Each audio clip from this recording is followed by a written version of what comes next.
अब हम आते हैं रेलवे के बारे में। आप जानते हैं और बताने की ज़रूरत नहीं है कि पूरे देश में करोड़ों युवा परीक्षा की तैयारी करते हैं। साल भर की रेलवे की वैकेंसी आएगी, बहुत मुश्किल से आती है। आपको याद होगा कि हमने कई महीनों तक रेलवे सीरीज़ चलाई थी, तब जाकर 2019 में वैकेंसी आई 1,46,000 नौकरियों की।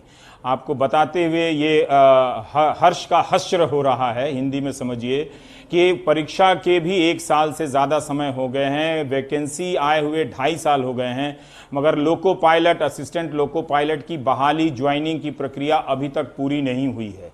रेलवे के लोग कहते हैं कि कोरोना के कारण नहीं देरी हो रही है। कोरोना तो मार्च से शुरू हुआ है भारत में, आधिकारिक रूप से 24 मार्च से। तो नौजवान परेशान हैं। एनटीपीसी एक होता है रेलवे में, नॉन टेक्निकल परीक्षा, उसके भी फॉर्म भरे, परीक्षा गायब हो गई। अब जब उन नौजवानों को ये बताया जा रहा है, और पहली बार, ये बहुत अच्छी बात है रेलवे की तरफ से कि पहली बार रेलवे ने पारदर्शिता दिखाई है और नई भर्तियों पर प्रतिबंध लगा दिया है। और इस साल Indian railway medical services, Indian railway personal services में कोई भर्ती नहीं होगी। ये ज़रूर कहा गया है कि जो पहले भर्तियां निकली हैं उन पर असर नहीं पड़ेगा, लेकिन उनकी वैकेंसी ही पूरी नहीं हो रही है, ज्वाइनिंग ही नहीं हो रही है।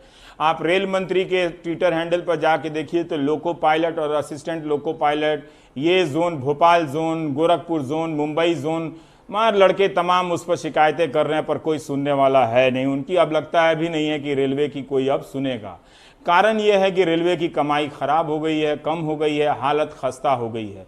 वैसी नहीं है जैसे पीयूष गोयल के ट्विटर हैंडल पर रेलवे दिखती है चमकती हुई। वैसी ब्रांडिंग काश रेलवे भीतर से भी होती तो कल्याण हो जाता रेलवे का। ये एक बड़ा सवाल है, क्योंकि रेलवे सरकारी क्षेत्र में सबसे अधिक नौकरी देने वाली संस्था है। अब अगर ये संस्था नौकरियां देने के अवसरों को संकुचित करने लगे तो सोचिए कि इस देश के युवाओं का भविष्य एक ही चीज बचा सकता है, वो है व्हाट्सएप यूनिवर्सिटी में सप्लाई किया जाने वाला मीम और वीडियो। इसकी पूर्ति अगर बढ़ा दी जाए, प्रोपेगेंडा गोदी मीडिया के जरिए बढ़ा दिया जाए, प्रोपेगेंडा की बड़ा ही हम विश्व गुरु टाइप बन रहे हैं, रोजगार की चिंता मत करो, तो भारत के बेरोजगारों को सुकून मिलता है। उन्हीं के लिए आगे की ये सूचना बता रहा हूं कि 68,000 जो रेलवे ने बताया है कि नॉन सेफ्टी कैटेगरी में भर्ती बची हुई है, इसकी समीक्षा की जा रही है। बताइए, अगर ये पोस्ट खत्म कर दिए गए तो इतनी संभावनाएं भारत के नौजवानों की बंद हो जाएंगी। वो ज्यादा समय लगता है व्हाट्सएप मीम में बिताने वाले हैं, 67,000। फिर 2 साल में जितने भी पदों का सृजन किया गया है उनकी समीक्षा हो, ये नए आदेश दिए गए हैं। उन पर नई भर्तियां अगर नहीं हुई हैं, अगर 2 साल में पोस्ट क्रिएट हुआ है, बहुत लंबा समय लगता है पोस्ट क्रिएट करने में, अगर भर्ती नहीं हुई है तो उन पोस्ट को अब खत्म कर दिया जाएगा, रोक दिया जाएगा। कर्मचारियों के यात्रा भत्ते और दूसरे भत्ते में 50% तक कटौती होगी। अब इसको लेके मुझी को मेल लिखेंगे जिनमें से ज्यादातर लोग मुझे गाली देते रहते हैं। तो इन सारे लोगों को इसका मतलब है ज्यादा से ज्यादा मीम की सप्लाई किए जाने की, व्हाट्सएप मीम की 50% तक कटौती होगी। यानी रेलवे के कर्मचारियों का भीतर से हाल बुरा है। आउटसोर्सिंग स्टाफ में कटौती की जाएगी। अब देखिए, ज्यादातर अब नौकरियां रेलवे में जो हैं वो आउटसोर्सिंग के जरिए हैं। अगर इनकी कटौती की जाने लगी तो किस मात्रा में रेलवे बेरोजगार पैदा करेगी ये हम कभी नहीं जान पाएंगे, क्योंकि हमारे यहां कितने बेरोजगार हुए ये बताने की आधिकारिक व्यवस्था नहीं है। लेकिन बहुत सारी चीजें भारत में पॉजिटिव हैं, वो जानकर खुश रहने की जरूरत है। यह भी कहा गया है कि किसी फाइल को भेजने के लिए स्टाफ के साथ मत भेजिए, ऑनलाइन भेजिए, ताकि वो भी खर्चा बच जाए और यानी स्टाफ बच जाए, स्टाफ की जरूरत ना हो, उसे चलता किया जा सके। और फर्नीचर, अतिरिक्त गाड़ियां, कंप्यूटर, प्रिंटर की खरीद ना हो। उद्घाटन कार्यक्रम ऑनलाइन करें ताकि खर्चा बचे। मनोरंजन, प्रचार, यात्रा, बैंकों को यात्रा जो है वो सब कम किया जाए, यानी प्रचार वगैरह पर विज्ञापन कम दिया जाए। इसका थोड़ा बुरा असर अखबारों पर ही पड़ जाता है, मीडिया का। टीवी में तो रेलवे का विज्ञापन कम ही आता है, तो अखबार वाले वैसे ही उनकी नौकरियां जा रही हैं पत्रकारों की, तो बहुत बुरा है। लेकिन प्रोपेगेंडा के कई तरह के तस्वीरें रोजाना लॉन्च हो रही हैं, तो आप मानसिक रूप से आप कभी खाली नहीं रहेंगे, आपको एकदम पौष्टिक ऊर्जा दी जाती रहेगी। और ये सुनिए रेलवे ने क्यों और क्या कहा इन कारणों के पीछे।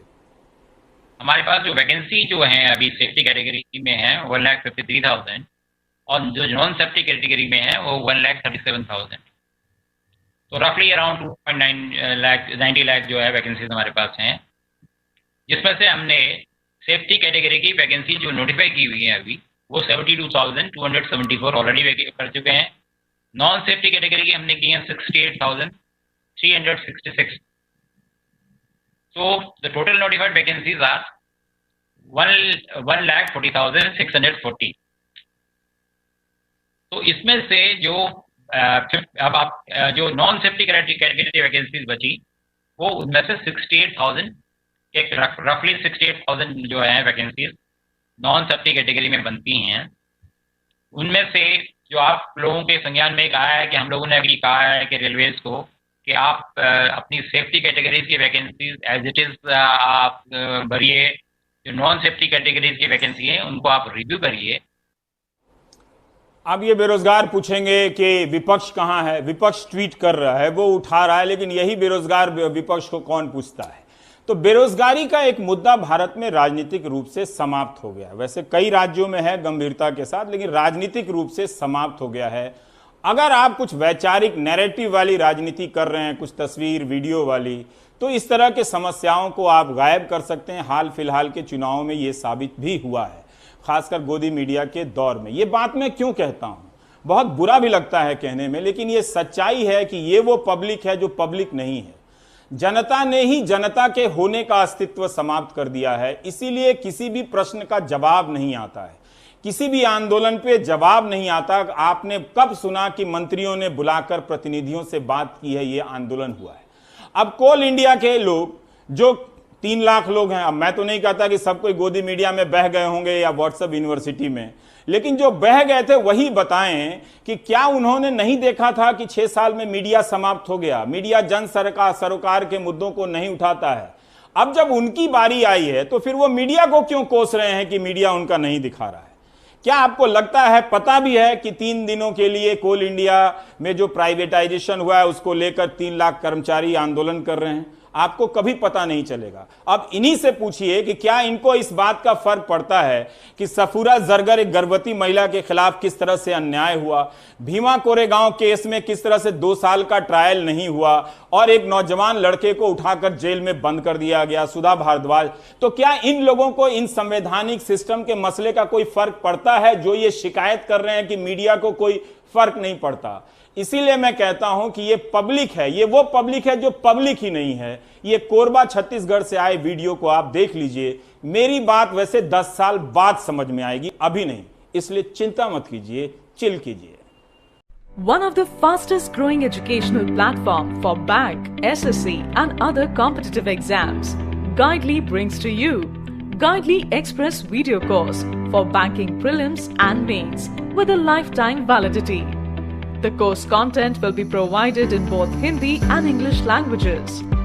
This express course comprises with 600 plus hours of video classes, 1200 plus mock test series, 400 plus PDFs, previous year's pre plus mains question papers for all upcoming banking exams.